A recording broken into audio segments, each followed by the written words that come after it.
በዚህ ዘመን ቤተክርስቲያናችን ምንም በቃ እንደ ውጥንቅጥ እንደው ምንም ራሱ አይታወቅ እግሩ አይታወቅ ጸጋ የሌለው ክርስቲያን የለም።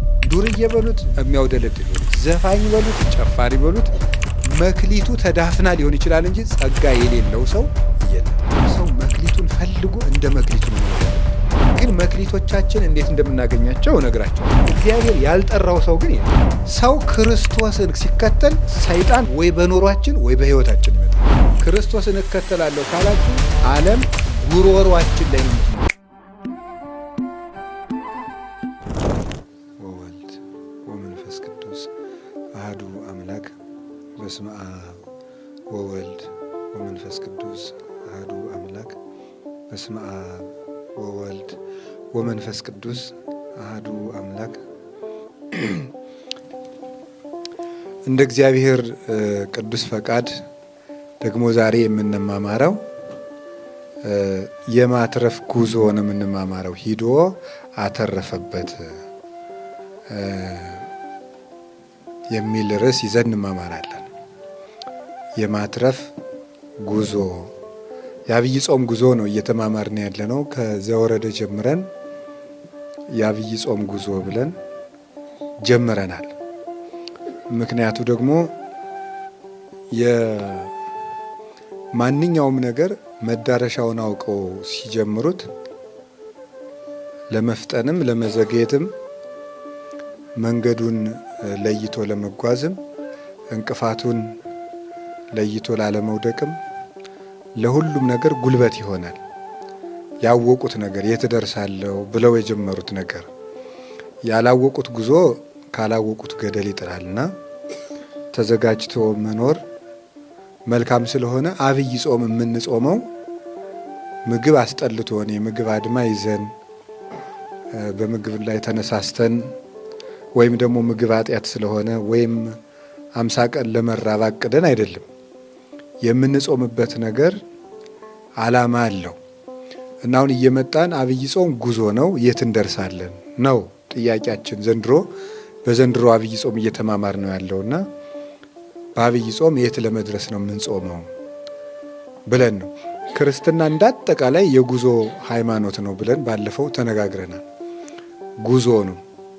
እንዲያውም አባ ሰራጴዮን የሚባል ወይም ሰራቫሞን ይባላል የሚባል አባት አንድ ጊዜ በአንድ ቦታ ላይ ሲመላለስ ሁል ጊዜ ከአንድ ቦታ ላይ የማትንቀሳቀስ ተቀምጣ የምትውል አንዲት ሴት ያገኛል እና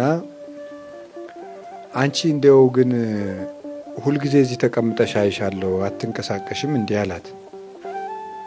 እሷም ምን አለችው? እኔ ተቀምጬ አላውቅም ሁልጊዜ እየሄድኩ ነው አለችው። ምን ማለት ይመስላችኋል?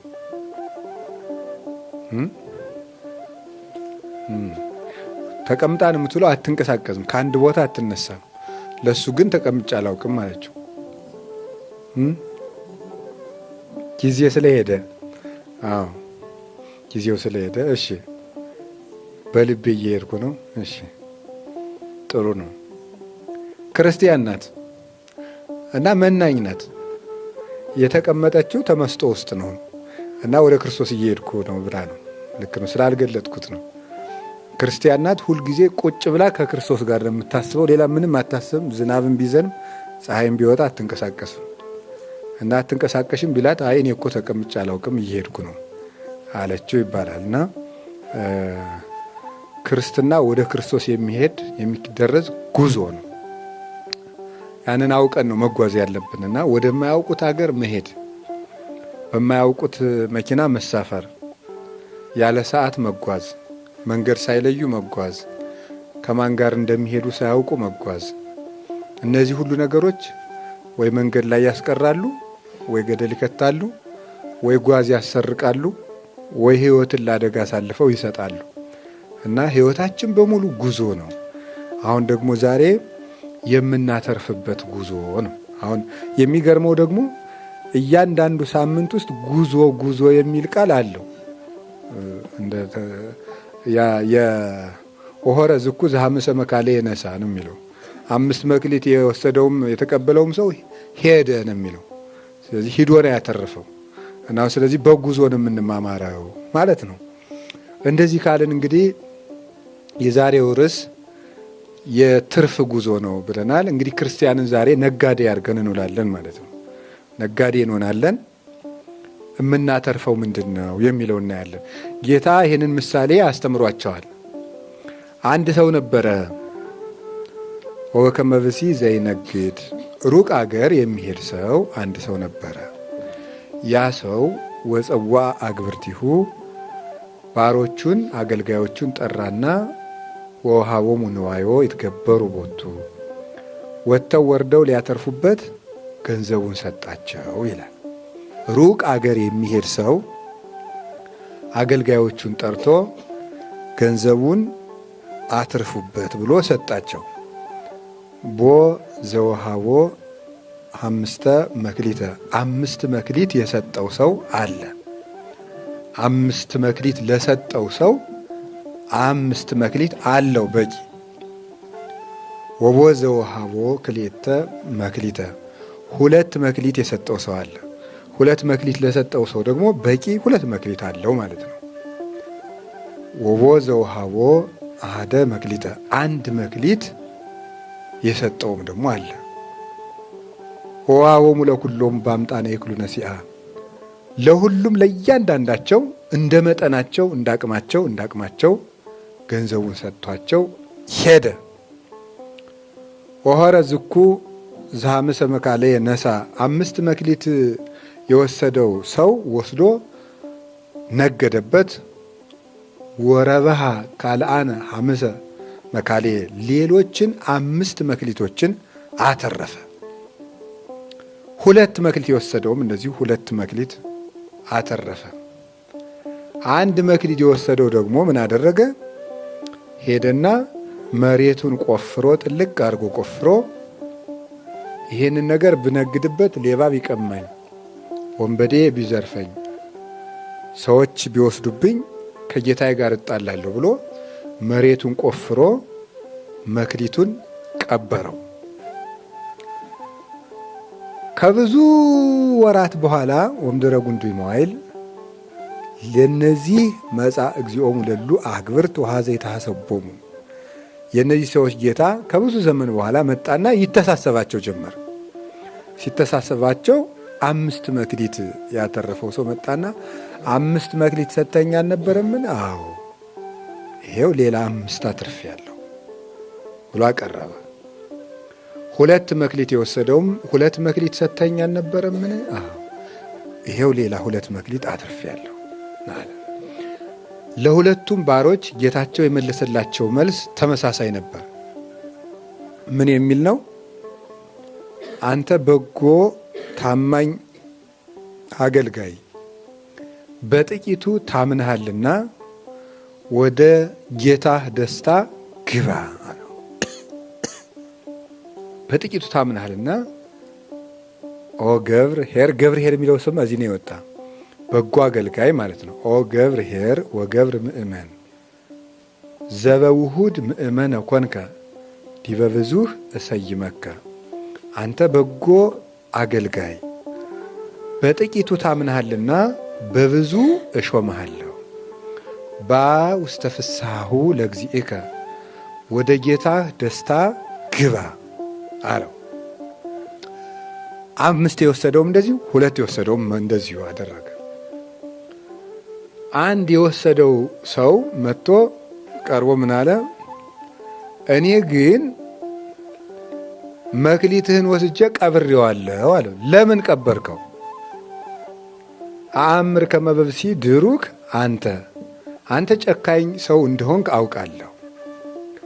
ታስተጋብ እማበ ኢዘረውከ ተአርር እማበ ኢዘራይከ፣ ያልዘራኸውን የምታጭድ ያልበተንከውን የምትሰበስብ ጨካኝ ንጉሥ እንደሆንክ ስለማውቅ ወስጄ ጉድጓዱን ቆፍሬ ቀብሬዋለሁ አለው።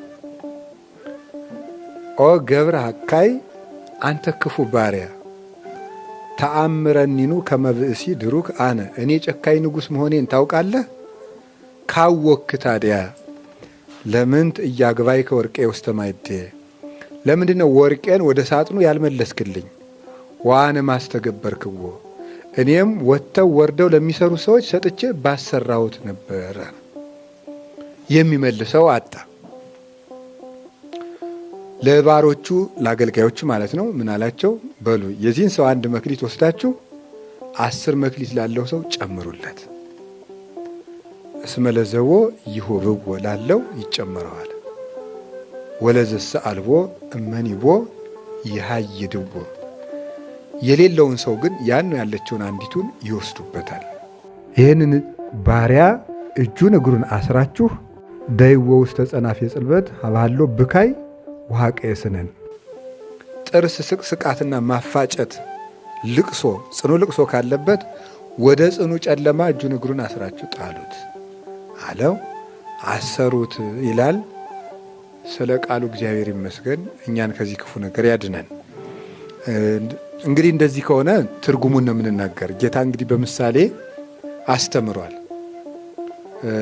ቃዋሚ ነገር ነው።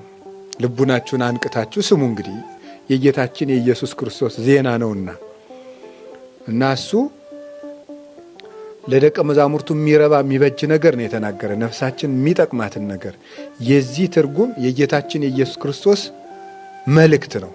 አምላካችን ክርስቶስ ለነፍሳችን የሚገባ የቋጠረልን ስንቅ ነው። በኃይለ ቃል ውስጥ እናት ለልጇ በአኮፋዳም ሆነ በከረጢት ስንቅ ቋጥራ ለልጇ እንደምትሰጥ የነፍሳችን እናትና አባት ክርስቶስ ለነፍሳችን የሚረባትን ስንቅ በቃለ እግዚአብሔር ከረጢትነት በጥቅስ ከረጢትነት ምስጢሩን ጠቅልሎ ቋጥሮልናል።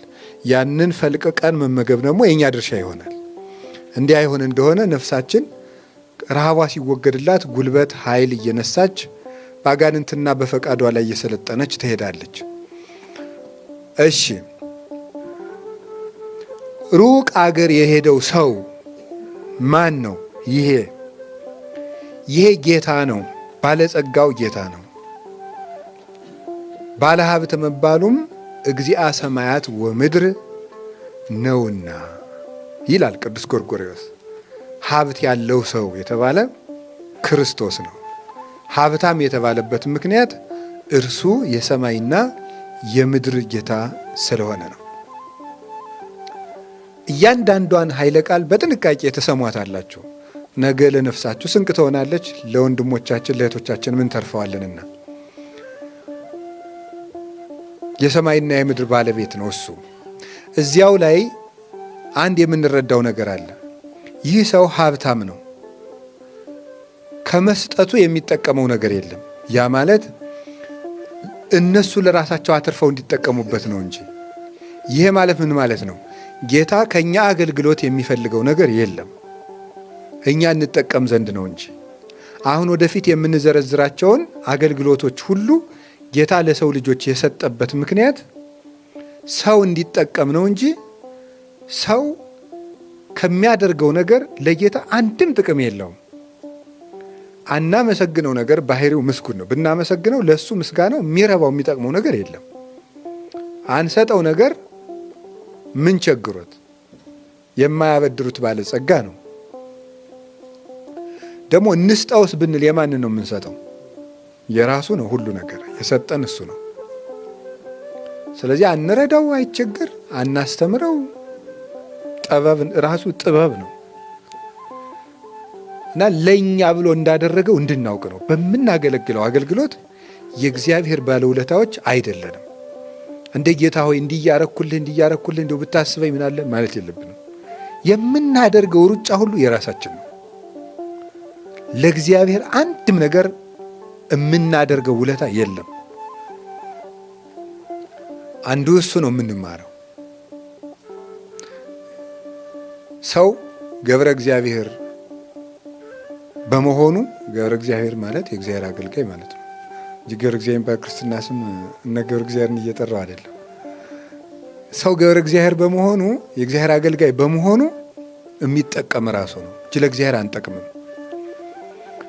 አንዱ እሱ ነው። ስለዚህ የትኛውም መስክ ላይ እግዚአብሔር ቢጠምደን ለራሳችን ትርፍ ነው ብሎልን እንደሆነ አስቦልን እንደሆነ እንኳንስ በደስታ በመከራ እንኳን ጠምዶ መከራው ውስጥ አገልግሉ ይብል ሊሰጠን ወዶ እንጂ ሊቀበለውን ወዶ አይደለም። ወይም እሱ በእኛ ስቃይ የሚከብረው ክብር ኑሮ አይደለም። ሁለተኛ ምን ታያላችሁ እዚህ ውስጥ? ወፀዋ ግብርቲሁ ወሃቦሙ ንዋዮ ነው።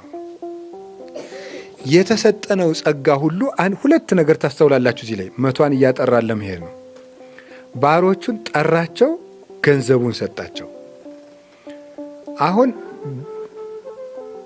መጠራትና ገንዘቡን የሚል ነገር ታያላችሁ። አንድ ሰው ከእግዚአብሔር ካልተጠራ በስተቀር በራሱ ሂዶ የእግዚአብሔር አገልጋይ ልሁን ማለት የለበትም። እግዚአብሔር እንደፈቀደ ነው እንጂ በራሱ ፈቃድ መሆን የለበትም። ብዙ ሰዎች በቤተ ክርስቲያን ውስጥ አገልግሎት ይጀምራሉ።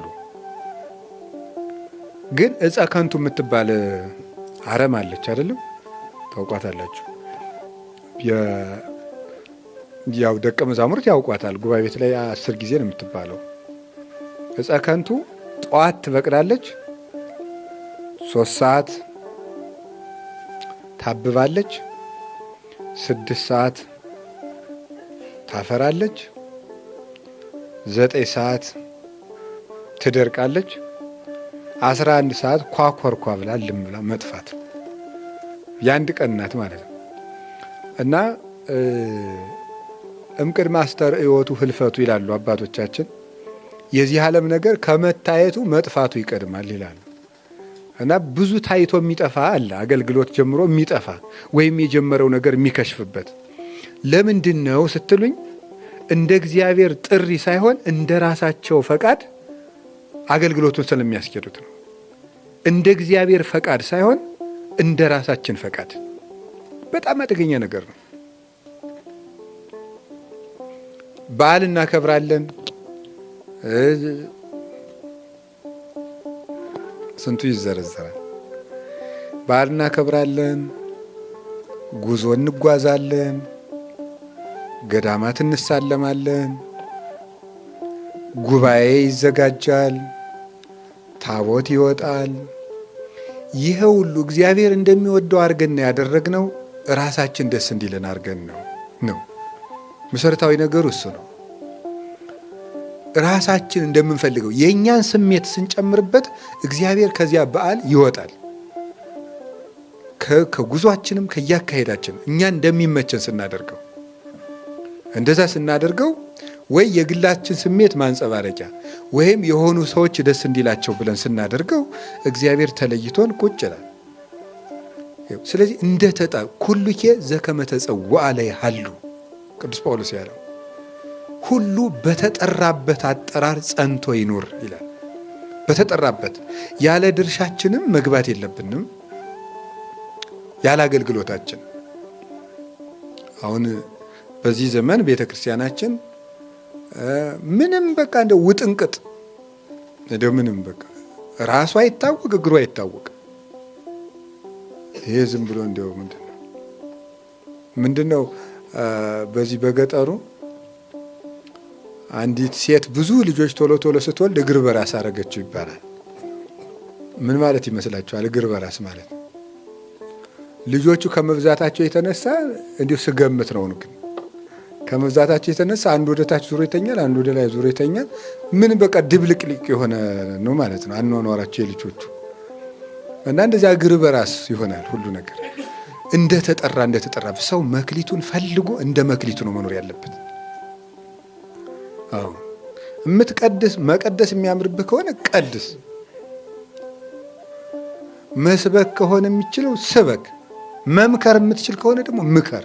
ቅዱስ ጳውሎስ እኮ ብሏል፣ የሚመክር በመምከሩ ይጽና ብሏል፣ የሚያስተምር በማስተማሩ ይጽና ይላል። አሁን አንድ ሰው መድረክ ማስተማር የሚሆንለት አለ፣ ቁጭ ብሎ መምከር የሚያቅተዋል። ቁጭ ብሎ መምከር ግን የማይሆንለት። አንዳንድ ሰዎች ደግሞ ቁጭ ብለው የነገር ስልቱን አውጥተው ወከክ አድርገው የሚመክሩ አሉ። ደግሞ መድረክ የማይሳካላቸው። ሁሉም እኮ ሀብት ነው ሁሉ። አሁን እኮ ይኸውላችሁ አንድ ሽማግሌ መክሮ የሚመልሰውን እኔ 500 ጥቅስ ጠቅሼ ላልመልሰው ይችላል። ሰው እንደ ሀብቱ ነው የሚያድር። ሀብታችን ማወቅ፣ ጠርቶ ሀብት ሰጣቸው ነው። የእግዚአብሔርን ጥሪ ማወቅ። ይህን ጌታዬ በምን መልኩ ነው የጠራኝ? በምን መክሊቴና እንዳገለግል የምትረዱት ግን አንድ ነገር፣ እግዚአብሔር ያልጠራው ሰው ግን የለም። ሁሉንም ሰው ጠርቶታል። ችግሩ ጥሪውን ወይ ሳናስተውለው እንደ ወፍ ግር ብሎ ያልፍብናል። ምክንያቱም ያንን እንዳናውቅ ደግሞ ሰይጣን ሁልጊዜ ምን ያደርጋል? ከራሳችን ጋር እንዳንሆን ያደርገናል። ደግሞ ያባክነናል። በብዙ ጉዳዮች ብክንንም ያደርገን። እግዚአብሔር እንድናተርፍ ይርዳን። የከሰርነውን በትርፍ ይተካልን። ሀገራችን ከዚህ መከራ እንኳን ቢሆን ሰላም እንድታተርፍ ይርዳን። መድኃኔዓለም ለጸሎት እንነሳ።